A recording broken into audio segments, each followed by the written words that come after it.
Getting in there with Charles Manson, like, what is it like having a conversation with him? He did have a lot of visits. He would put on a show sometimes for the news media, where he would start off the interview just fine, and then the one show that we did, I can't remember what show it was.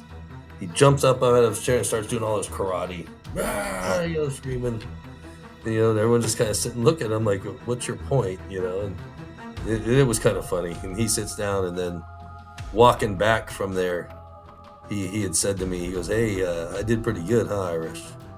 I'm like, what do you mean, Charlie? He goes, I did good. I gave them what they wanted.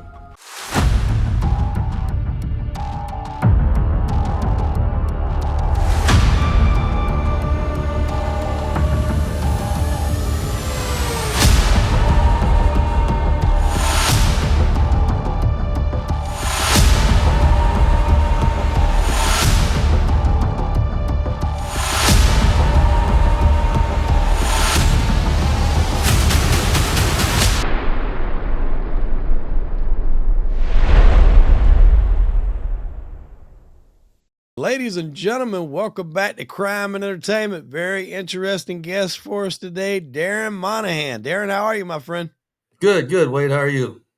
I'm good, buddy. Look, it's not often that we get to interview someone that's been a law enforcement officer in a correctional facility that's housed someone with the name value of a guy by the name of Charles Manson.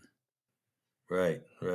Very interesting character who oddly enough didn't kill anybody, but people associate him with committing these grisly mass murders. He didn't really do it himself.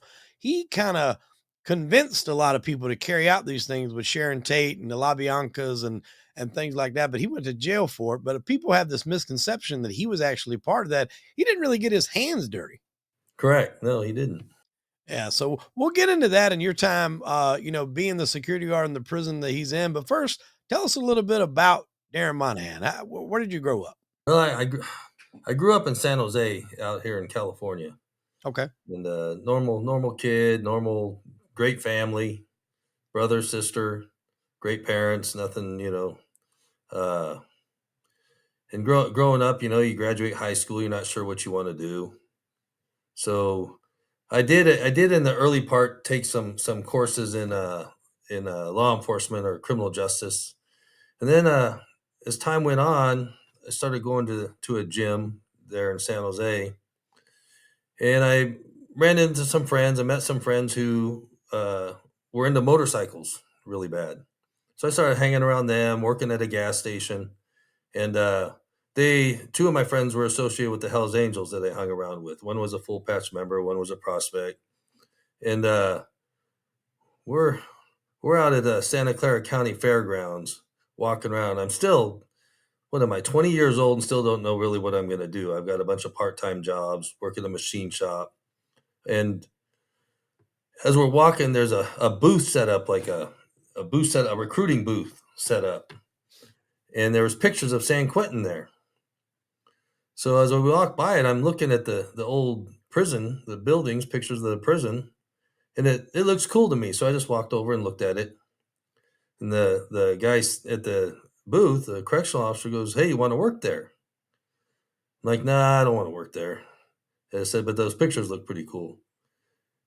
And he goes, "You sure you don't want to work there? We need people. We need people real bad." I'm like, "No, I'm good." And I start walking away. And as I'm walking away, he goes, "Hey, well, fill out the application. Don't you want to work there?" I'm like, "No." And my buddies were older than me. They were all about 3-4 years older than me. And David turned around and looked at him and says, "Hey, man, leave the kid alone. He says he doesn't want to work there." And he goes, "Well, he doesn't know how much we make." All right, well, how much you make? This sounds terrible right now too. So we'll start you off at $1,800 a month at the academy. Well, that was a lot of money back in 1985, right? Yeah.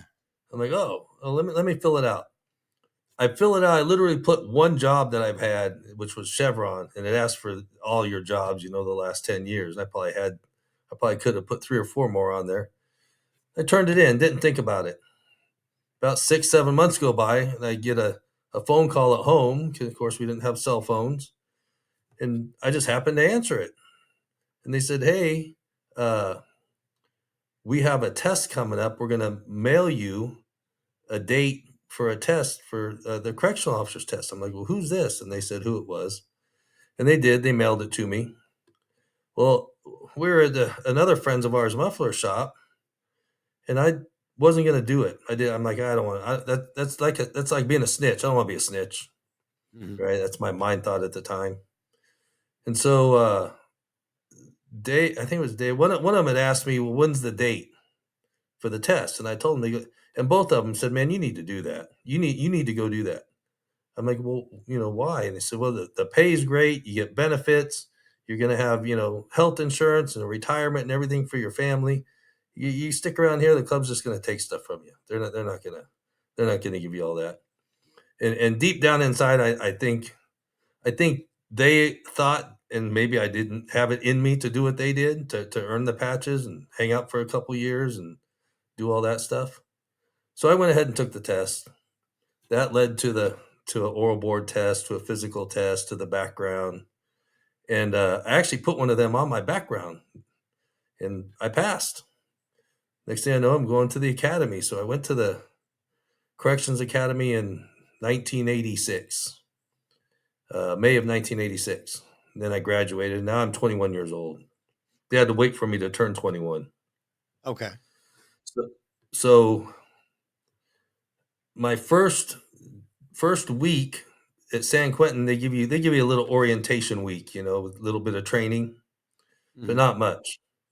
And I was at the time what they called a PI, a part-time intermittent employee, and you just kind of fill in where needed, and you just wait for a full-time position, and then you get better jobs, right? Well, my first job was 3 in the morning at San Quentin in the chow hall. Now, San Quentin chow halls are just like you see on TV. They're huge. They got these awesome, awesome looking murals all over. And I'm walking in there and I'm scared to death, man. I asked key control. They give me keys. They said go that way. And I said, well, who do I talk to? Who's the sergeant? Oh, he doesn't come in till later. He comes in at 5. Like, well, what do I do? Go talk to the free staff. They'll tell you what to do.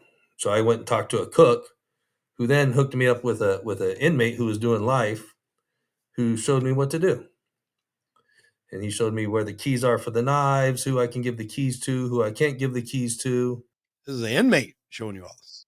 And Jesus Christ.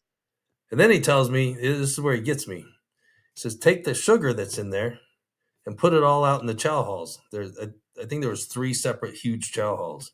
Might have been 4, but I think it was 3. So I go and put it out there. Well, about 6 in the morning, just before we start running chow, the cook comes to me and asks me for the sugar. I'm like, well, I already put it out there. Oh, don't tell me that. We only get 1 order of sugar a day, and it's all gone. The inmates took it all. So that guy got me to put it out there because they make pruno and they put it in their coffee, and Yeah. but they were empty. So he had to struggle and get some more sugar for my part. But that was my first lesson. Yeah. It don't take long to learn those tricks, Roy. Yeah, yeah. And then that day it went on. I was stressed. It was, I just like you see on TV. I'm scared to death. There's Mhm. gunmen everywhere. There's whistles going off. And the next day they sent me in the chow hall again. This day's a little better. I kind of half-ass know what I'm doing. And as we're serving breakfast, they had the big metal trays back then. They weren't plastic at the time. And I'm standing at the end of the chow line, and a bunch of guys start fighting. A bunch of the inmates start fighting. Well, now the whole dining hall on that side's fighting. And I look around, and everybody's ducked down. Everybody's down on the ground. And I'm looking like, what's going on? I don't know. Well, another inmate on the ground yells at me to get on the ground. He called me a fish. Hey, fish, get on the ground. Get on the ground. I'm like, what? Get on the ground. Well, right then I see a metal tray come whizzing right by my head. Like, oh shit. So I got on the ground. And he's looking at me. He's like, I tried telling you. But and then the gunshots went off. Well, the gunshots go off to break up the fight, and you can hear the bullets ricocheting off the walls because they didn't have glacier rounds back then. They switched to a glacier round that would blow up when it hit something. Okay. Uh, And I mean, that was my 2nd day, and I'm already ready to quit. I'm ready to just leave. Were these live rounds or like rubber bullet rounds? Live rounds. Oh, They shit. hit you, you're gonna get hurt. Damn. Mini 14. Okay. Yeah, and they were live rounds, and so that day I got through it. All the other officers come in. We settled all down. Finished food.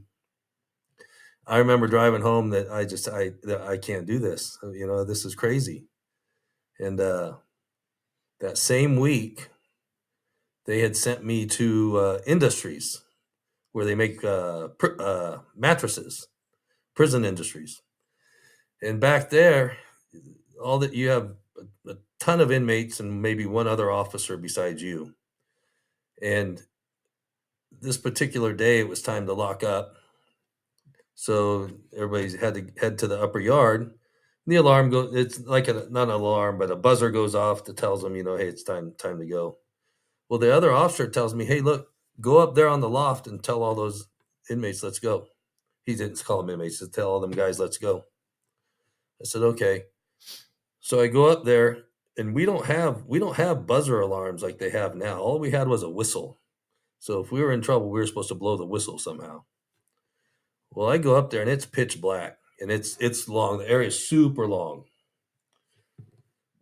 Most of the guys are coming out and going downstairs on their own. Well, there's these 3 guys in the back, all the way in the back, and it's super dark, and they're not moving. So I walk back there, and I said, "Hey, man, it's time to go." They said, "Yeah, we heard the buzzer." And they're drinking these plastic tumbler cups, and they're just sitting there, totally ignoring me, just saying, "Yeah, okay." Well, I walk back towards the stairs, and I'm thinking, "Okay, it's time to go. They're going to follow me." Well, they don't. So I turn around, I walk back over to them. I said, "Hey, boy, let's go. Come on, boy, it's time to go." And I knew then something wasn't right. This one tall, skinny guy walks up and he walks by me, just goes just real close to me, just staring at me. He walks. Another guy gets up, walks by me, staring at me. Well, now this huge dude stands up. Looks like that actor Michael Clark Duncan is who I picture from The Green Mile. Just a great big, just guy was jacked, big old traps. Just he walks up to me. He's looking down at me, and I'm 5'11", so he had to be like 6'4". He points at me right at my chest, and he goes, "You're lucky you're new." And I look at him like, "What?" He goes, "You're lucky you're new." I said, "Oh, what'd I do?" He goes, "You don't call black people boy." I'm like, "Oh," I wasn't even thinking about it. And I did kind of know better at the time, but my mind thought I just didn't think about it. I wasn't trying to be a racist or anything. I just, term of speech. Let's go, boy. And that scared me. He goes, "You do that again, you won't leave up here." And I said, "Okay, what am I going to say?" Right. I'm like, "All right." Well, you might just go straight off to the balcony. Right. And so I had saw him later in the few weeks after that, and he was fine. He treated me fine, and I was fine. But that exact day, that when that happened, I'm done. I'm gonna figure out a way to tell them I'm quitting. I'm gonna go paint cars or work at the muffler shop or something. And it's probably the next week I had my weekend. I came back, and then the next week in the upper yard of San Quentin, they had another major fight. And the gunmen are up there firing warning shots, and I want to say they shot 2 of the inmates because it was my first incident where I saw an inmate shot, and I saw these women running. The women guards are running towards the fight, and one of them had a skirt on. You could still wear skirts back then, back in 86. And it just clicked in my head. And she had to be 60 years old because they didn't have an early retirement back there. It clicked in my head. I'm like, if they can do this, and I know that lady, someone said had been here like 20 years, then I can do it. I'm a big kid. I can, and that's what turned me around to stick it out. And then I stuck it out. I mean, that's got to be an intimidating place to go to, San Quentin Prison. Yeah, I mean, that's a tough prison. You're in there with some tough customers, and you're 21 years old. I mean, even if you are in decent shape, that's still got to be an intimidating atmosphere in general. it was very intimidating, very, all you hear is about all the bad guys in prison, Right. and it was scary, and it turned out okay. There was a guy, a lieutenant that liked me, a Lieutenant Ed Brown, great big buff correctional officer or guard, whatever you wanna call him, lieutenant, and he worked out at a gym that I'd see him at all the time. So he started talking to me, and he don't talk to nobody. Ed, he didn't like anybody. And so, he goes, "Hey, I'm gonna have some openings in the adjustment center. Do you wanna come put in for it and get in there?" Well, the adjustment center at the time back in the '80s and early '90s, it was kind of like a primo spot to be. Like you had to be handpicked to work in there. And the inmates would adjust. San Quentin at the time, sorry, let me set the stories better. San Quentin at the time was a level 4 prison. Most of it was all ad seg units. Everyone, they're all segregated and they're solitary confinement by themselves. They only come out in handcuffs. Mhm. There was a couple units that were main yards, West Block, and I can't remember the other ones. Uh, but the majority was secured housing ad seg units. Well, if they got in trouble in an ad seg unit, they came to us in the adjustment center, and then they would adjust their attitudes. Was technically the idea back in the day, and Okay. then they could go back to their other units. So of course I jumped on it. I said, "Yeah, I'll take that job." Nobody gets that opportunity. And this is early. This is probably close to '87 now, because I hadn't been there long enough to earn my stripes to get in there, but the lieutenant liked me. And so I got in that spot and worked my way to running the first floor. There's two officers that would run the first floor, and you're in charge of all the inmate visits, medicals, running the yard, running the showers, letting people in and out of the unit. Not just anybody can come in that unit. They had to have a purpose or a reason to come in, otherwise they weren't allowed in. And so it was another important spot inside the adjustment center. And with that came Famed Row. The Famed Row was on the left side, and that's where we had all the if you want to call them famous inmates. That's where Charlie Manson was. That's where Richard Ramirez was. That's where a guy that was on death row, Billy Ray Hamilton. The Alphabet Bomber bombed the airports back in the '70s. Mhm. He was on there, and there was just a bunch of. They were all uh, mainly killers, um, and that's when I got to meet and talk to a bunch of people that most people in this world will never get to see or talk to, and most of them are dead now too. Beside the fact, but Right. So getting in there with Charles Manson, like obviously, I'm assuming you knew, you were pretty well in tune to who he was and the circumstances around it, or were you not? no, I knew exactly who he was. Okay. So what is it like having a conversation with him? Like, how do you even approach that? You know, we mainly treated him just like anybody else when we tried to talk to him like anybody else. But you could tell his I wouldn't say, I mean, of course he's a little crazy, but his way of talking was and relating the things was different than everybody else. He was definitely a hippie. He would say man a lot, you dig. Uh he would laugh and he'd say booga booga booga booga for whatever reason. He'd just do that just out of the blue. And you're looking at him like, what? What's that about? And but he would you could ask him questions and I asked him about the Tate murders and stuff, and he would say, "Man, I had nothing to do with that. I didn't tell them people to do that. They did that on their own." And he would say stuff like that. He The first time I met Charles, I had to run him to a visit. It was either a shower or a visit upstairs. I can't remember, but I had to pull him out of a cell. Well, in the adjustment center, you have to have two officers with one inmate when you pull him out of a cell. So we go down there and we pull him out. He turns and he looks at me. Of course, he knows I'm new to the unit. And he just stares and he got this smile on his face. Like, ha, ha, ha, ha, ha. And then he looks at my name tag and he goes, Monahan. I go, yep. He goes, Irish. you're Irish from now on." And then he jumps at me, goes, "Booga, booga, booga." And I mean, I didn't do nothing. I wanted to, but I didn't. I just stood there like, "Oh shit, what's this guy do?" Yeah. So that was my first interaction with him.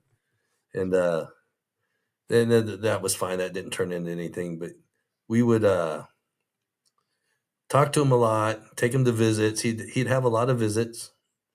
He would turn down a lot of them. A lot of women would want to come see him, but he Well, I actually had an interview that we may have spoken about this on the phone. I'm not sure prior to this interview, but I interviewed a gentleman by the name of Michael Thompson, who at the time was a pretty high up ranking member of the Aryan Brotherhood. And he told me that Charlie he wanted to join the brand, but they weren't going to allow that because of some of his past indiscretions, because of him, having ties to being a child predator. That was a no no for the brand. However, they did provide him protection due to the fact that he would have his followers smuggle in buck knives and other weaponry that then he would then transport to the brand. And while they're, fighting in these prisons, they're able to be fighting with buck knives and things of that nature, as where other people are fighting with probably homemade shivs or something along those lines. And he said it made for the perfect, cover because he did have all of these women that would come in there and see him. And you can imagine the ways that they would get him in there. I don't need to go into too much graphic detail, but it doesn't take a rocket scientist to figure it out. Did you guys ever run across that being done? Yeah, no, we never ran. I mean, it doesn't surprise me at all, and it could very easily be done, just like he said. But Mhm. we never ran into that with him. That we caught, Right. obviously. Uh, you would strip search inmates, but you didn't. There's ways of getting things in there without and still go through your strip search and be just fine. Right. You know, but he did have a lot of visits. He would put on a show sometimes for the news media, where he would start off the interview just fine, and then the one show that we did, I can't remember what show it was. He jumps up out of his chair and starts doing all his karate, Oh, screaming. And everyone just kind of sit and look at him like, "What's your point?" And it was kind of funny. And he sits down, and then walking back from there, he had said to me, he goes, "Hey, I did pretty good, huh, Irish?" I'm like, "What do you mean, Charlie?" He goes, "I did good. I gave them what they wanted." I said, "Yeah, you did." I said, "I don't know how you do that stuff. I'd be too worried about what they want or something to do stuff like that." He's, "Oh man, Irish, you only live one time, man. Don't worry about things. Just enjoy life." well, and oddly enough, in the situation that he's in, that's probably a form of enjoyment is to giving them that show. That's probably the way he can still be creative and in his mind be a showman and still kind of carry on this mystique, sort of kooky whatever about his whole persona. I would imagine that's how he gets his enjoyment, or did get it rather. Did he have the swastika in his head at that time? Yeah, he did have the swastika on his head at that time, and we would the other thing, we'd let him play his guitar in the holding cage. Our lieutenant didn't want us to do it, so we'd do it on the weekends.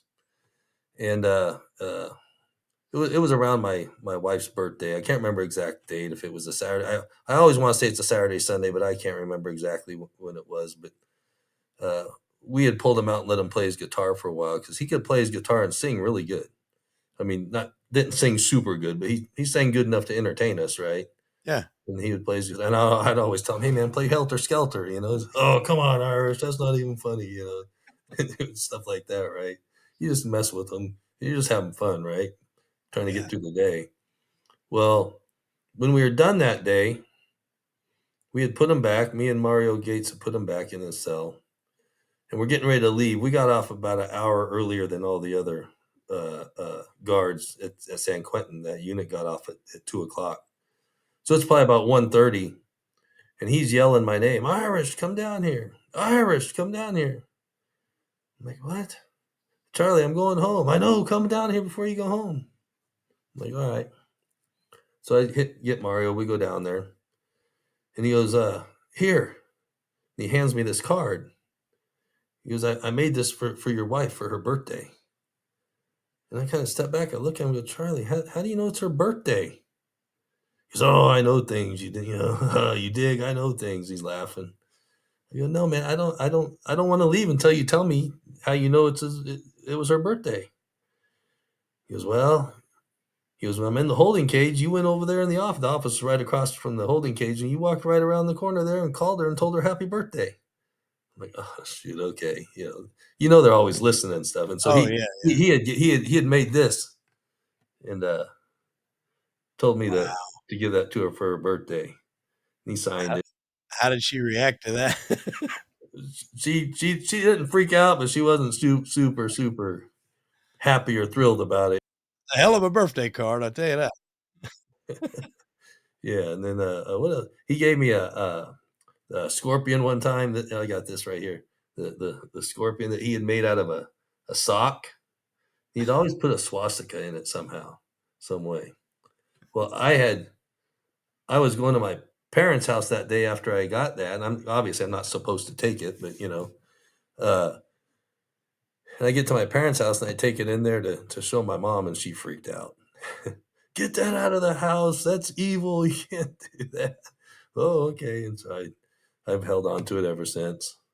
Was there ever any vulnerability in him, like, where maybe all of his guard was let down and you see maybe somebody that had even a tad bit of remorse, or did he really keep that, I don't wanna say facade, because I do think he was a little crazy, but I think at that point, if he was in there for life, he had to kinda own the persona that he was given by the media.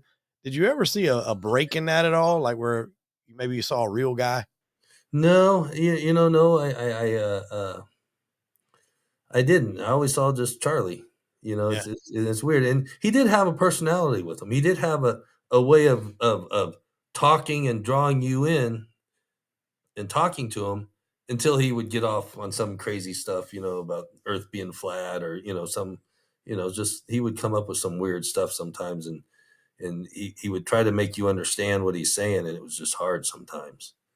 yeah. And he would just go off the rails with stuff. But no, he was just always Charlie. It's just kind of what I don't think he was exactly how the public would expect him to be. He wasn't like some super mean evil guy, Right. but he wasn't right either. Yeah. Yeah, and I think any of the interviews and everything, eccentric, maybe a little wiry. I never really got evil. I do think he probably somewhat got off on the fact that he had that power to draw people in. Like, I think when you have the ability to draw multiple people from all different walks of life, be it men or women, in with your words. I mean, there's some power in that, brother. It can be, that can wield some power. And especially if you do use it for some nefarious reasons, like he alleged that, he did. I mean, he was put in jail for it. That can absolute power. What is it? What's the saying? Absolute power corrupts absolutely. Yeah. I mean, definitely. And he would always want to sell on the end of the tier because that's when the birds and the ants could come into his cell that way, and we would have to clean him up, and he'd get mad at him saying mad at us saying we're killing his pets. He called the ants his pets, and say it's kind of Wow. gross, but Well, we'll hop over to a guy that I do believe 100% was just pure evil. And that's Richard Ramirez. What sort of interactions did you have with the Night Stalker, if any? Richard Ramirez was I would say crazier. He was when you talked to him, you almost could see through his eyes. It was so weird, and he running showers and stuff mainly. He didn't go to the yard. One time he decided he wanted to go to the yard, and me and the other first floor officer G Rod, we said no, so we didn't let him go. And then the next day, another set of inmates went, and then it was back to his turn again. And he said, "Well, no, my counselor said I'm cleared to go to the yard." And he had been in there for years. He was a condemned row inmate that was assigned to the adjustment center. And so we went upstairs and clarified with the counselor, "Hey, did you say Richard Ramirez can go to the yard?" And he goes, "Yeah." We both, he's going to get stabbed. He ain't going to make it. Hmm. Well, let him go to the yard. It's his right. He can go to the yard. And he went to the like they called it a PC yard, just a bunch of little punks and stuff, right? Hmm. Well, we let him go to the yard. He's not out there maybe 2 minutes. and the gunshots start going off. The gunman starts shooting. At the time, the adjustment center had 3 yards, and you had 2 gunmen up there, and you had mainly gang members up there in the yards, except for the PC yard or the walk alone yard, where they're by themselves. Well, we go out there, and sure enough, Rich Ramirez had been stabbed. So we pull him out, and we're not giving him a bad time, but we're telling him, man, this is why we didn't want you to go to the yard. And he got stabbed in the shoulder. Not bad. He was fine. Took him to the hospital and brought him back. He never went to the yard again, at least not while I was still there. And we would put him in the holding cage sometimes for. He would get a lot of visits too. Yeah, he'd get a lot of women. I, I interviewed Gil Carrillo, who was one of the main officers to put him away. He's featured heavily in the Netflix documentary, The Night Stalker. And he said he had never seen anything like it. The women that was showing up to his court cases and writing him fan mail and sitting in the courtroom with, skirts and no underwear on. And we're talking about a guy that, raped and killed a number of women throughout the California area. And he was just like, I don't understand it. These women were just flocking to him, and good-looking women. Yeah, I don't understand it either. And he had actually, I think he was married. I can't remember who he was married to, but he had made friends with one of the old jurors on his trial. Yeah, That was she was she was a placement. There's a word for it. Shit, I can't think of it. Uh, Alternate. yeah, She was alternate. an Yeah, alternate. Well, she got called up there, and so she sat on his case. Her name was Cindy. Cindy, I think her last name's Hayden. And I mean, it's not hard to find. I'm not trying to put her out there or nothing. Everybody's, you could just look it up on the internet. Well, years later, when I went to work at Richmond Police Department, I walked in records, and who's in there as a volunteer? It's the same lady I would see visit Richard Ramirez at San Quentin, Cindy Hayden.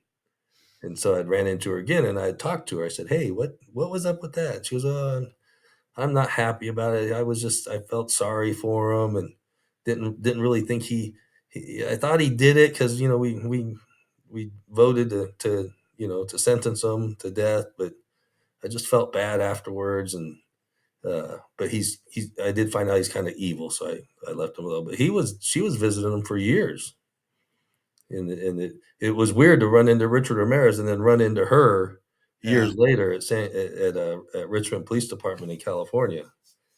I just don't get the appeal.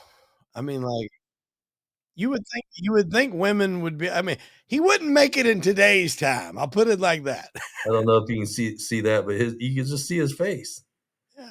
It's just different. And then I got this here too that you could see that, and that's what he looked like when you talked to him. You know, Jeez. he just had this weird smirk on his face with these deep dark eyes, and he would get women would send him pictures, and he would carve the eyes out of the pictures. And it was just weird. You'd search his cell and you'd find pictures of women with their eyes carved out. And so I don't know what that was doing for him, but he did it. And I remember him. He had told a story once about when you talked to him about his crimes. It wasn't him who did it. It was his friend, his close friend, and him and his close friend had a religion where you can't do nothing wrong. So it doesn't matter what you do, you'll be fine when you die. You're not going to burn in hell or nothing. You just exist. Well, he said his friend was in San Francisco one time and broke into a house to rape and kill or whatever he was going to do, and realized once he's in the house, there's a large party going on, and people are coming up and down the hallway. So he had to hide in the bedroom closet uh, till he could get out. And so he said his friend was hidden in there for about 2 hours, estimated 2 hours, before he could get back out across the hallway and back out the window he came in and left. Well, what trips me out about that is to this day, there's a whole family with a party going on that had Richard Ramirez, the Night Stalker, hiding in their closet, and they have no idea.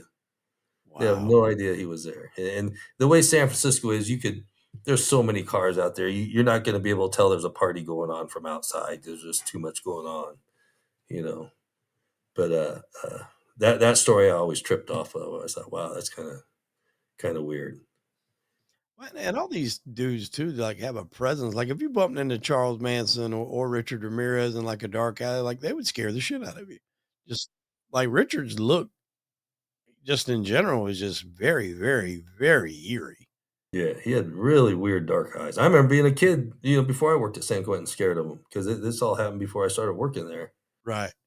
And he had the pentagram tattooed on the bottom of his hand. Did he ever talk about like afterlife, religion, that he believed in the devil, or what? Did he ever get into his religious beliefs? No, if anything, he said he would relay his religion towards Satanism, Yeah. and whatever that meant, I have no idea. And I had asked him, well, what's that mean? And he says you can't do nothing wrong. You can kill. They want you to kill. I'm like, oh, okay. That's why his friend did all that stuff. His So friend. yeah, his friend. Do you think these people really believe that? Do you think he really believed his friend did it and he was just kind of the passenger along for the ride? I think it might have been, and I don't know for sure. I'm not a psychologist or nothing, but I think it might have been a way for him just to deal with it in his head. Yeah. And Just to compartmentalize. yeah, I don't think he'd ever want to. I don't think he ever wanted to show face in front of somebody that know he's the one who did everything. Yeah. I would imagine there would have to be some interesting days at work with you. I mean, just, even though you're going into the same situation with the same people in the same area, each day has got to be a different adventure, so to speak. It was. It was, and the way some of these guys thought was just you understood it because you worked there for so long, Mhm. and most of them just want to do their time and go home. They're not there to. We're not there to give them a bad time, and they're not there to give us a bad time.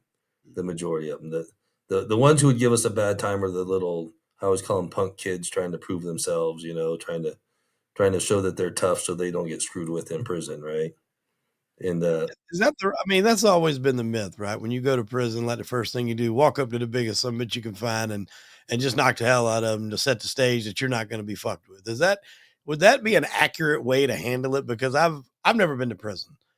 And some people say that, and then some people say you mind your own business, and for the most part, you'll be okay. But I think all that depends too on the area you're in, the yard, there's a lot of different factors to it. But what would you say?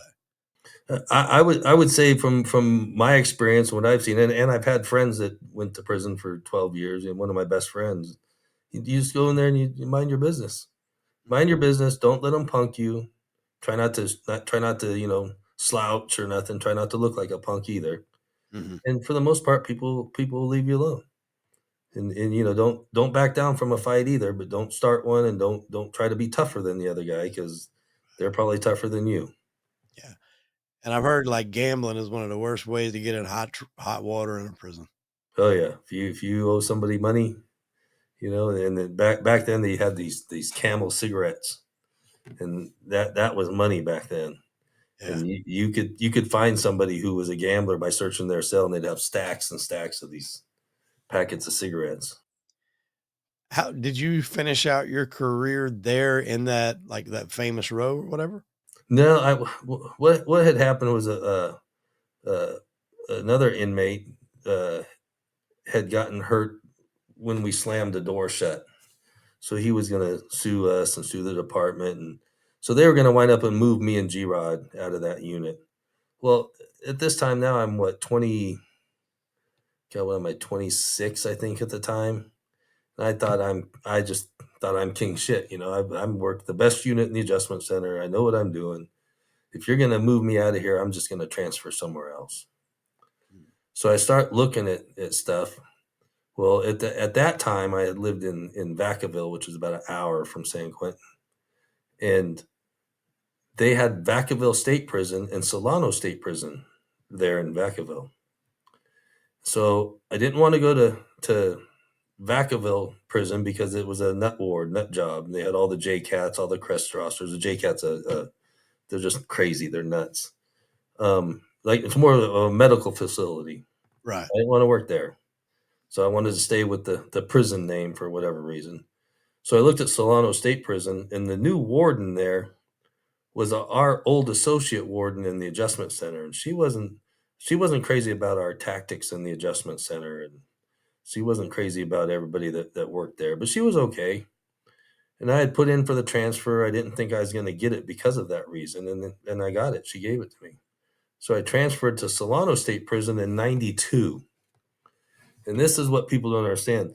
The two prisons, even though it's under the Department of Corrections, ran totally different, totally separate. At San Quentin, the correctional officers or the prison guards ran the prison. I mean, the inmates ran it for the most part. They could determine the the tenseness and the attitude of the prison. But for the most part, them guys are lifers and death row inmates. They don't want no problems. They just want to do their time. Mhm. And there's certain rules that the inmates couldn't do at San Quentin. Well, I transfer over to Solano. Oh, and here's the other thing. At San Quentin, officers didn't tell on officers. They'll go fight in the parking lot to settle their differences, which I thought was odd, and I was told just to ignore it and get in my car and leave. Um, Officers would fight in the upper yard. They got in trouble for Sergeant Bonomi and Russell fighting in the upper yard, and all the inmates cheering them on. So that was the mentality of San Quentin, right? So I go to Solano, I start working there, and everyone's telling me I'm not going to like it. You're not going to like it.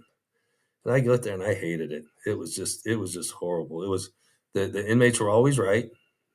They wouldn't the admin staff, they really didn't care what the officers said. The inmates were always right, and everybody would tell on each other. And so I had a lead guy in the kitchen working who's in charge of all the other inmates had came to me and said, "Hey, so and so's not mopping the floor." Well, I've never had an inmate tell on somebody before. So I'm looking at him like he's crazy. I'm like, what so why are you telling me? Well, because you're the correctional officer. I said, no, but you're the lead guy.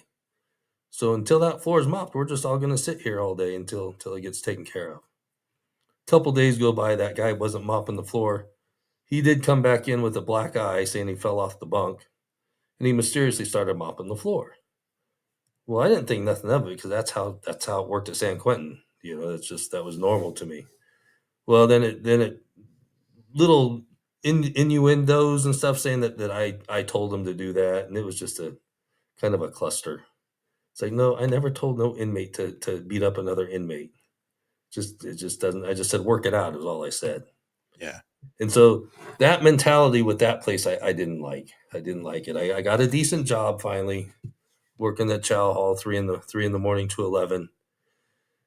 And I started applying to other police departments, and uh, a friend of mine had got me on as a police reserve officer in the city of Dixon, this little cowtown place in Dixon out here in California.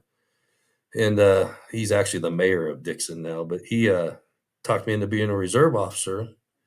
And a level one reserve officer out in California, you work just like a regular officer. You by yourself and answer calls and all that. So I did that. I liked it.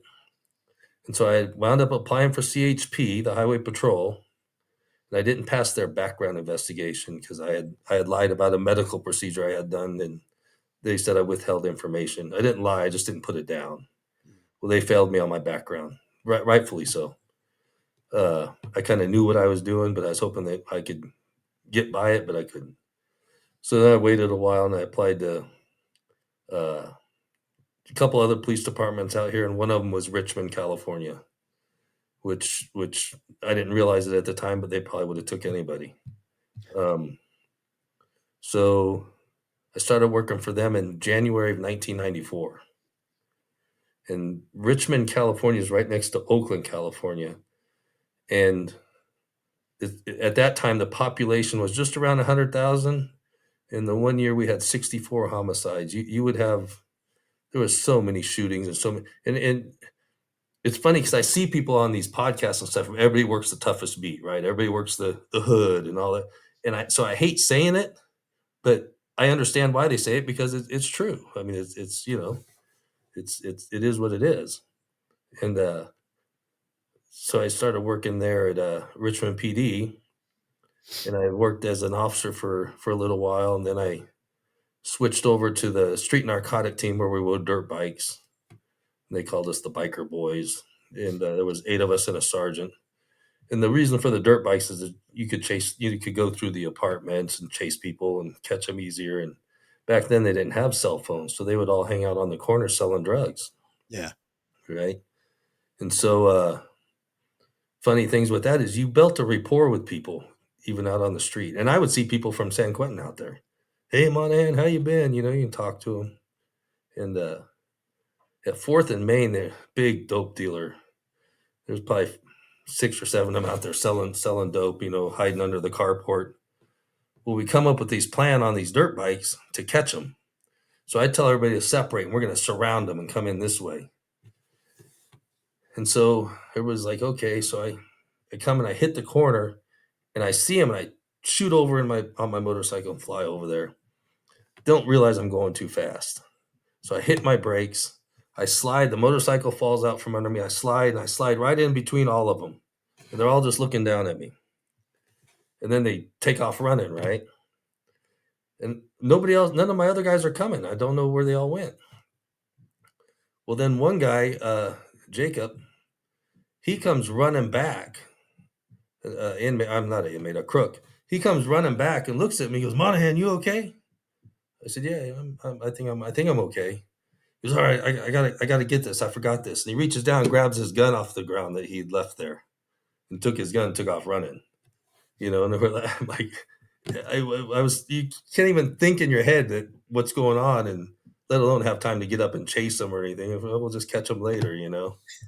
But so it was a fun city to work. I enjoyed it, and I did the dirt bike thing for a while.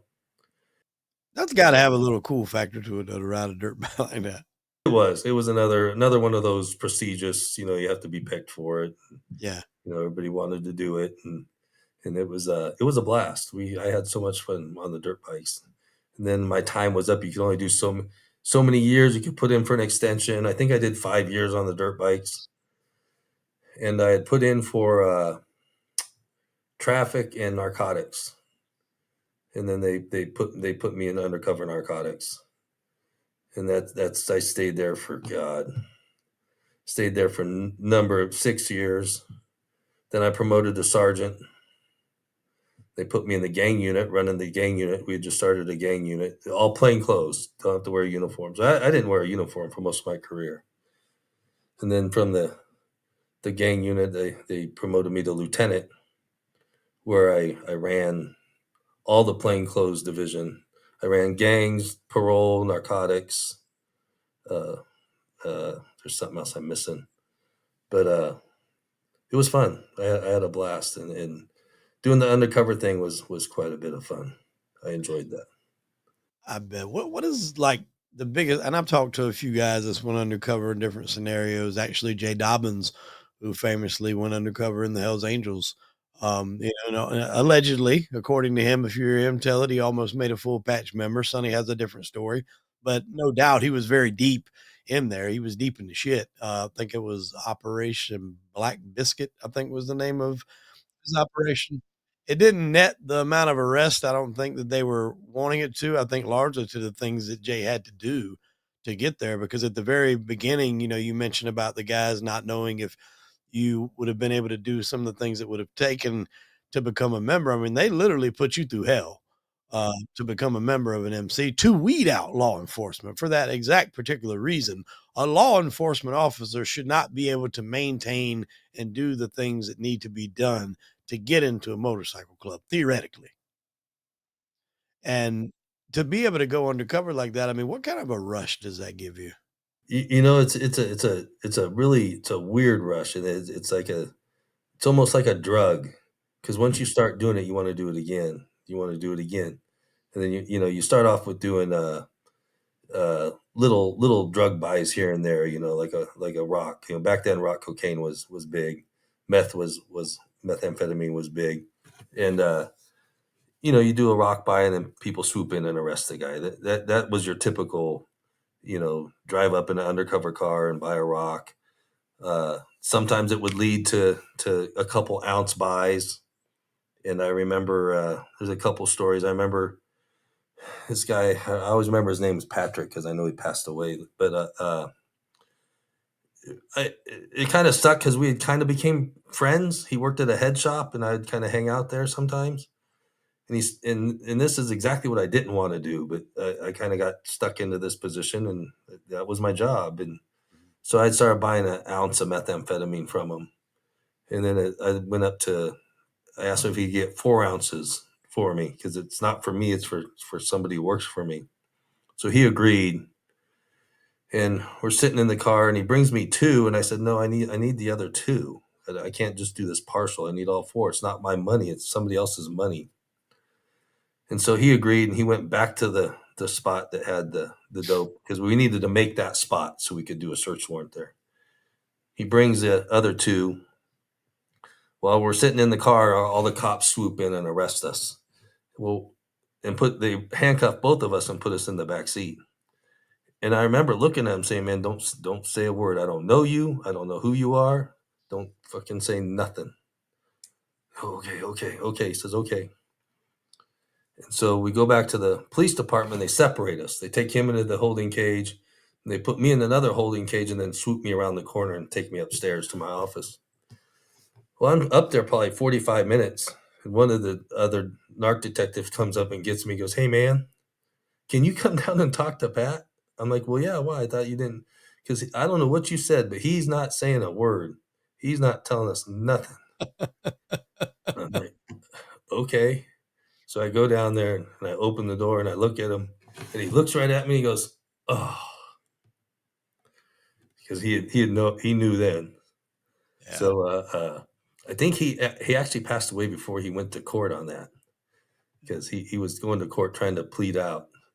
That's always like the worst stories that I hear with people that have done that is, anytime you hang around somebody, even if they are a target, you hang around somebody enough and you get to know them. And, obviously it's not all about drugs and violence all the time. You start to talk about different things, personal things, whatever, even though you might not be fully truthful with them, you still kind of develop at least a likeness to him in some cases. And that's been the hardest thing. And I mean, if you look at all the movies, right, throughout history, Point Break and Donnie Brasco, the undercover op starts to, not want to put the guy in prison. They start to, feel bad for him and sorry for him in a certain kind of way. So, I mean, I think if you're any kind of decent human being, it would hurt you to put somebody that thought of you as a friend. Like that guy wasn't going to rat on you. He was doing what you said. He was being quiet. He wasn't saying shit. So theoretically, he was kind of a stand-up guy. He was doing his thing until you walk in there and he realizes you're an officer and he's shit out of luck. Now he's got to start talking because he's got no don't have a choice. Right. And then, those things you're not proud of, but you kind of do it. So, Yeah. and there are some undercover officers that love it. They think it's the Yeah. greatest thing there ever. Oh yeah. They're crooks and they're evil, and well, they're trying to get some money and feed their kids and their wife, and I'm not making excuses for them by no means, but Yeah. the the biggest case I had done is undercover because there's guys out there who's done way more than me. I mean, there's guys done the big cases, right? And I had bought an ounce from this guy named Ben, uh, and then I bought 2 ounces, and then I was going to buy a pound. Went up to a pound, and I told him what I was trying to do. Hey, I want some good quality stuff. I'm not buying it for me. I'm buying it for these people across in Marin. I had a whole story laid out, and I had real long hair back then and a beard, and I would ride a old Road King Harley Davidson, unmarked. It just looked like a biker on a bike, right? And so I had arranged to buy a pound, so I ride up on my motorcycle at a hamburger place, and this was the only time it first started getting tense with me with him. Was I get in the back of the van, and he's in the driver's seat, and his other brother's in the right passenger seat, and I can't remember his other brother's name for the life of me. And he looks at me and he goes, "Hey, do you have a gun on you?" I said, "Well, yeah." I said, "Of course I have a gun on me." He goes, "Okay, we put it on the floorboard." I thought that was weird to me. I'm like, "Okay." So I took it out and I stuck it on the floorboard. And then he pulls the pound out and he goes, "You got the money?" I said, "Yeah." I hand him the money. He looks at the money real quick. He goes, "Do I have to count it?" I said, "No. I mean, you can count it when you leave or count it now. I don't care." And I said, "You know how to get a hold of me?" He says, okay, because we're good. So we leave. So I did another buy like that, another pound, and then I ordered up 5 pounds because we wanted to see how big he can get, how big he can go. So he says, yeah, no problem. I get you 5 pounds. So we set it all up. I have a driver now driving me in a BMW. He was another narcotic officer out of Marin, and you join forces and help each other and do stuff, right? Mhm. And so I show up. He says, "Meet me at my house," which is an apartment. I said, "Okay." Well, we knew where it was going to be at, and we have the SWAT team set up. We have surveillance set up. We're working with ATF and FBI too because they're helping supply the money, the flash money that you show them. And so I go there. I go upstairs. I knock on the door. He lets me in, and I feel pretty comfortable. He's got his little kids running around. His wife's there. Everything's fine, normal. He was back here in the bedroom. I said, okay. And same thing. You got your gun on you? I said, yeah. He goes, put it on the bed. So I said, okay. So I took it out, put it on the bed, and he had his gun laying on the bed already, and his brother's in there, and his brother puts 2 pounds on the bed. I said, what's 2 pounds? What's the two? Maybe it was 4 pounds I was trying to get. I can't remember, but anyhow, he uh he goes, well, pay me for this, and I'll go get the rest of it. I'm like, no, I'm not. That's not the deal. He goes, what do you mean it's not the deal? I said, the deal is I got enough money down there for the 5 pounds. And he goes, well, pay me for this and then I'll go get the rest. I'm like, no, I'm not doing that. I said, I got people to answer to. They're gonna, what's going on? I gotta call them when I'm done here. I gotta go to a payphone and call them. And he goes, all right.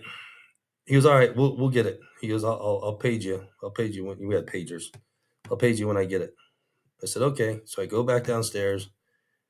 I get in the car and I leave. And I remember getting on the radio we had on a thing, and ATF and the FBI, they're all mad because I left the dope up there. They think I should have called the bus signal or whatever. And I said, the idea is to get all of it, not a little of it. So everybody calm down. We wait. Well, as I'm waiting by a payphone that I can call them from, our surveillance is watching it, and our surveillance is watching the house. Well, they see the wife leave, and they see the little kids leave, and I still haven't figured this one out. So they drag a carpet upstairs. Of course, I make stories in my head, what the carpet's for, right? Who wouldn't? And and then they page me. Well, nobody else has showed up. No drugs have came. No one else has went up that place. So I call them, and they called me. My name at the time was Dave. Hey, Dave, it's here. Come get it. Well, I know it's not, but I can't tell him that. I said, Yeah. okay, I'm on my way. So I go over there, and he's standing outside. I get out of the car, and now he's mad because he sees the car we're in, which is a nice BMW, and we're in the probably one of the worst ghetto areas in Richmond. And he's like, "Man, you're sticking out like sore thumbs. You're gonna draw the police on us." And I said, "Well, it's not up to me. That's the only car he has to drive. We're taking our stuff and going to Marin across the bridge." He goes, "All right." He goes, "Well, let's go get it." I go, well, "Do you have all of it? Is it here?" He goes, "Oh, it'll be here." I'm like, "Well, what do you mean it'll be here?" He goes, "It'll be here. Just grab the money and come upstairs." I'm like, "Well, no, let's wait till it's here, and then I'll go come grab the money." He's like, "Okay." And so we're waiting. We're not waiting very long, and a car pulls up. And these other two Hispanic guys, we used to call them mopes because they just carry the dope around, back and forth, transport it. So they show up and they walk straight up the stairs. They don't even say nothing. And then he looks at me, and goes, "Okay, it's here. Let's go." Well, I knew who had it or what it was. So we go upstairs. Now, when I walk in the front door, I see the carpet near the couch, and I look on the kitchen counter, and there's an AK-47 laying across the countertop there. And so I don't want to go down the hallway. because he's wanting me to go first. I'm like, no, you guys go ahead. Go ahead. He's like, oh, man, come on. We're going to make this a good business. We can do things. Like, okay. So they go down there and I walk in there. And this time they don't ask me to put my gun on the bed or nothing. But there's a shotgun laying on the floor, on the pillows, where the pillows are on the bed. And there's two handguns up there close. And then Ben's brother, you could see a handgun in his waistband. And so I'm real nervous now this time. I'm actually scared, but I don't want to admit it, but I was scared. So they have the two laying on the bed already, and he goes, well, go get the money. I said, well, where do you have the other? He goes, yeah, and he looks at the other two guys, and they pull it out of their waistband and throw it on the floor. He says, okay, so it's all here. I said, okay, let's go get the money. And he says, okay. So as we go out the door, I don't realize how close he is to me. And our bus signal is, Alex gonna like this. So I said, hey, as I'm going downstairs, I go, Alex gonna like this. I don't see nobody coming. I don't see no lights coming on, nothing. I said, hey, Alex gonna like this. I said it again. Well, Ben heard me and he goes, what'd you say? I said, Alex gonna like this. He goes, you said it was for someone else. You who's that? Who's Alex? I said, it's just Alex. It's the guy. No, you said Mark. I said, no, Mark is driving the car. He goes, no, you said something else. Well, we get towards the bottom of the stairs. Now the SWAT team and everybody moves in. I'm at the trunk of the car, pretending like I'm getting the money. They throw us all on the ground, handcuff me, handcuff the other two guys that brought the dope. Well, Ben and his brother got away. They ran toward the back, jumped the fence, went through the neighborhood, and we didn't have it sealed off good enough to catch them. So we serve the search warrant on the house, get all the guns that are in there, get the 5 pounds of meth, and leave and do everything. And as time went on, we never heard from him. Well, then we had heard the case agent who was running the case had heard that Ben's brother they both went to Mexico, and Ben's brother was killed in Mexico. Supposedly, everything's cartel connected. You talk to anybody, oh, it was cartels. I don't know if it is or not. Who knows? But they had killed him he's the one who introduced me to Ben. Right. And so that happened. And then it was probably another 8-10 months after that. By now we had these Nextels. They were like flip phones, and you could use them as walkie-talkies. Yeah, I remember Nextels. And we had just gotten them. We hadn't had them very long.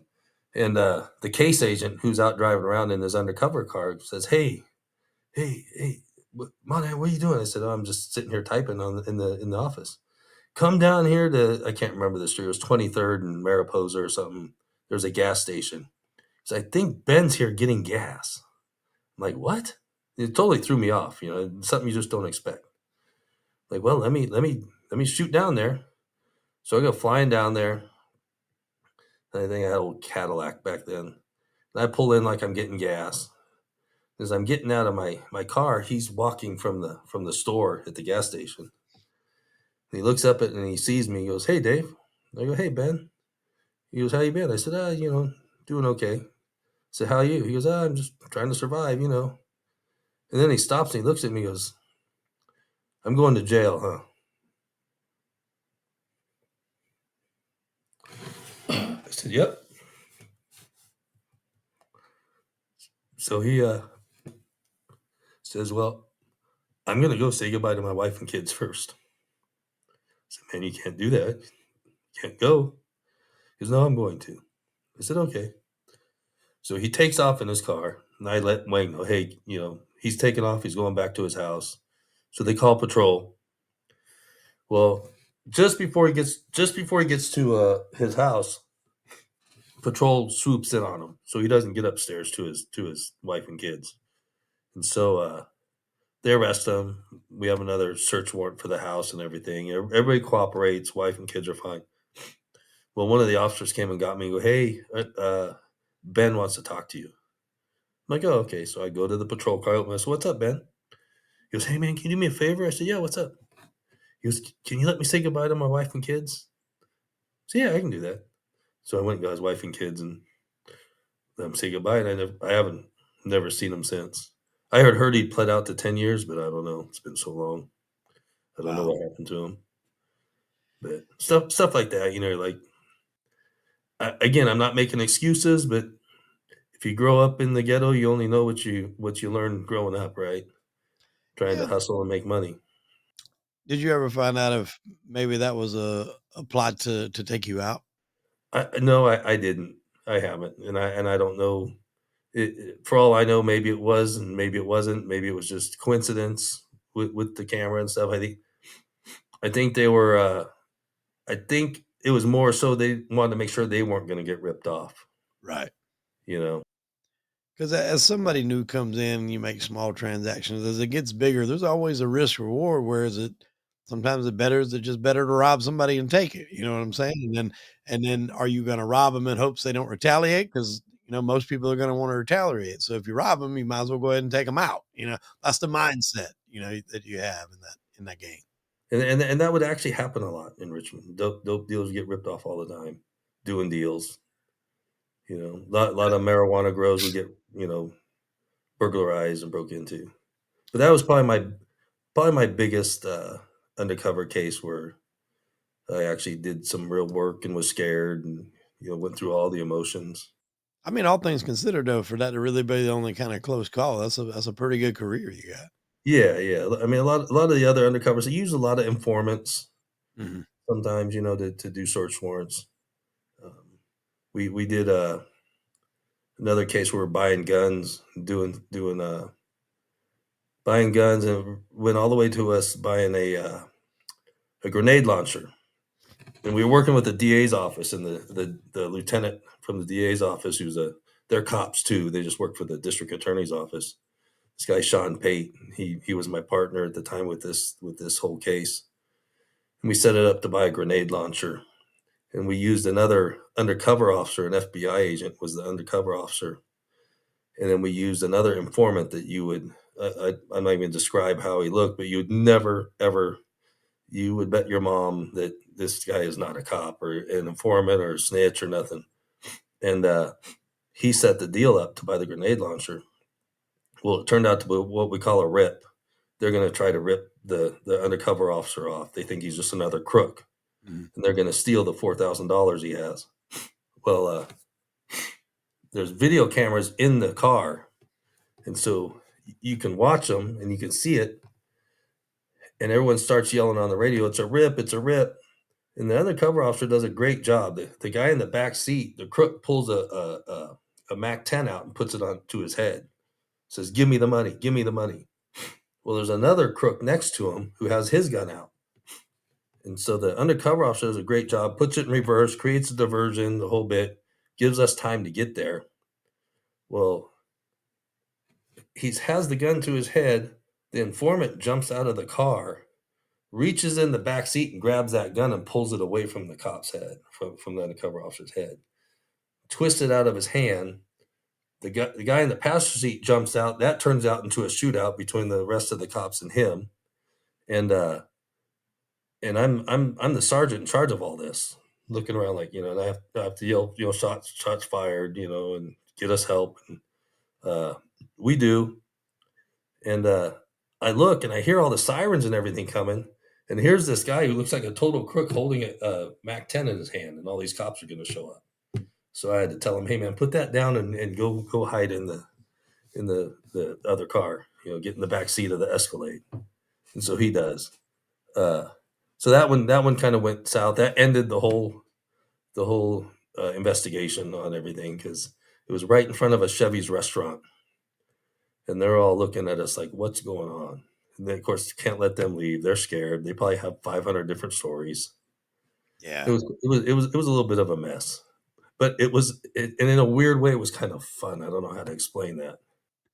No, I can get it where I mean, there's just an element of excitement to it that I don't think you can really appreciate or understand unless you're a part of it. Did you ever have any situations where you had to investigate like other cops? Because I mean, I know, especially now, like the Rampart scandal and everything else like this, sometimes you have situations where other cops are on the take and doing some of the stuff. No, there was a sergeant at one point that they had thought was dealing or selling drugs or something, and we start looking into it, and then our police chief turned it over to a different agency, Okay. and nothing ever really came of it. People had their own stories, and the guy eventually retired out. But I don't know. And then there's other things said about other cops that we had to give declarations on, that they tried to file charges on for stealing things. And to this day, I still not convinced he did it or did anything wrong, but he wound up and got forced to quit over it versus fired, and then he Right. was found not guilty in court. So Living the life that you've lived and the experiences that you have, I'm just curious when you watch shows on TV, like cop shows or undercover shows or The Shield, or, that was actually one of my favorite shows growing up, The Shield. When you watch those things, do you find yourself like picking apart reality versus television? Are you sometimes impressed by how close they get it right? How do you watch it as someone that's actually lived through that as opposed to someone that has no clue how it really works? you can tell what's fake and what's not, and it'll start to bother you to where you don't enjoy it. Yeah. And then if you talk, whoever's sitting there with you will tell you to shut up. Hey man, shut up, just enjoy the show. And the one that always gets me, that was almost identical, was The Wire. Yeah. I think that was that on HBO? I HBO. can't remember. The Wire, we would sit there, we go back to work and talk about it. I was like, man, can you believe they showed that? Now everybody's gonna know what we do or how we do it. Crazy story real quick. I interviewed a guy named Rand Cersei, I think is how you say his name. He was one of the lead guys that set up the wiretap investigation on the BMF crew out of Atlanta, which is Big Meech Flannery and Terry Flannery. This is right at the time when The Wire is on television. They get The Wire set up, and on The Wire, they've got taps on their cell phones, so they're dumping cell phones every so often, and he's listening to them. He's listening to the BMF crew talk about the show The Wire and how they're dumping cell phones, and he's like, "You think we need to do that?" And they're just like, "Oh, fuck, if that now we gotta start this thing all over." He's like, "Nah, them cops don't even know what the hell we doing. That shit's on TV, man. You ain't gotta worry about all that." So they're like, "Thank goodness they're idiots, because I mean, otherwise we'd be having to start this process all over again." But yeah, I've heard that The Wire was a very, very well-written show of how police work really did kinda have to go against the drug dealing activity in Baltimore. It was almost identical. And I had a great career. I think, and it's just like the prison movies and stuff. It Most of those are right, and most Yeah, of those are dead on. And the prisons just like you see on TV, or at least San Quentin was. Some of the other right. prisons don't look the same. And the one thing I learned the most from working in the prison is how to talk to people, Mhm, which helped me tremendously on the street. mhm. People would even ask where I worked before when I was still a rookie. What agency did you work at before? Because I could deal with people, I could talk to people. I knew that people, just because they're in prison, they're not a big piece of shit. Right. They made a mistake. They're doing their time and they want out. Yeah, They're not dirt bags. They're not the worst thing on. Or there's some that are and that should never get out. Don't get yeah. me wrong, but the Well, majority. and you and I have talked too. I told you, a story that I experienced where I was looking at some serious time, and it really opened my eyes to the fact that we were actually. And I remember one night very vividly. We were coming home from my wife's parents. We would get together for Christmas at her house, and we were riding back, and we passed a prison in Bennettsville area in South Carolina. And I remember looking at that prison, and I'm thinking, there's a lot of people in there right now that probably aren't even supposed to be there. Now, don't get me wrong, I'm sure there's a good many of them that's right where they need to be, and they never need to leave, and that is where they need to be. They need to be separated from society. But it can be, either one mistake or in some cases wrongfully convicted, and they didn't have the financial means to get a good attorney, and they had to take a plea deal. And then before you know it, when you get in there, you get caught up in something else, and then your time starts to snowball. I mean, the amount of people that are probably wrongfully incarcerated is probably staggering. I want to say the actual like percentage is like 7, but that's just what you know about, right? What's been proven. In actuality, it's probably closer to 10 or 12. And if you put that percentage on anything else, you would be a lot less apt to try it. Like if I said 12% of the planes are going to fall out of the sky, which this year that ain't been far off, I mean, you're gonna feel a little bit less reluctant about flying, but people have this misconception that, the justice system is 100% solid, and unfortunately, it's not. And, that's why I love to get people on that have that experience from the law enforcement side that know that not everybody in there is horrible people. Sometimes it's just people that either made bad choices or in some cases got a raw deal. Right, right, and I don't understand the cops that do think that. Those are actually the cops I don't like. I mean, they Yeah, just it's bad. I mean, I got one of my best friends spent 12 years in prison. I yeah. would trust him with anything. Same. I got a ex-brother-in-law. I like my ex-brother-in-law better than I do my current sister, and he did 20 years, and it was for they were at a party, and the guy got into it with another guy. They left the party, and he's like, "We left at 2 AM." He's like, "I was hammered." He's like, "We leave, we get in the car. I think we're going to, we're going home." He goes to sleep. That guy said, "F it." He circles back, goes to that guy's house, goes in, has a shootout, kills him. And that guy had no means to, get a good lawyer. And he went down for like accessory to murder, even though he didn't do anything. He was just in the car. He didn't even know what happened. He woke up with a cop knocking on the window and done 20 years. 20 years. And if you'd have hung out with that dude, funnest guy you ever want to be around. Life of the party, want to dance, joke around. When I told people that I introduced him that he did 20 years in prison, there's like, no way. And I'm like, yeah, 20 years. And like you said, I trust him with my life over before I would, some other people. Right, right, and this particular guy, he loves telling people that we were in prison together. Like, "No, It's no, different, you different. were an inmate in prison, I." Yeah. He was doing time. You were on the clock. He was doing time. He was on another kind of clock. Right, right, and then even to this day, I mean, I currently own a gym here down in Vacaville. I live up by South Lake Tahoe now, but I have a gym down in Vacaville, and, there's people at one time, we had our NA classes being held there because they lost their place, so I let a friend of mine who runs them, I said, "Yeah, just do it here, do it in our back room," and so he did, and then you'd get a lot of people just freshly out of prison. They just got paroled out, and they have nowhere to go, nothing to do. So I would to this day, I'll let them train at my gym for free. What I tell them is, if you when you get a job and can get money, start paying me, and don't rip me off. I said, but in the meantime, I'd rather have you in here working out than hanging out with your old friends and, Right. going right back to prison. And probably half of them did wind up going back to prison, but they were never been disrespectful.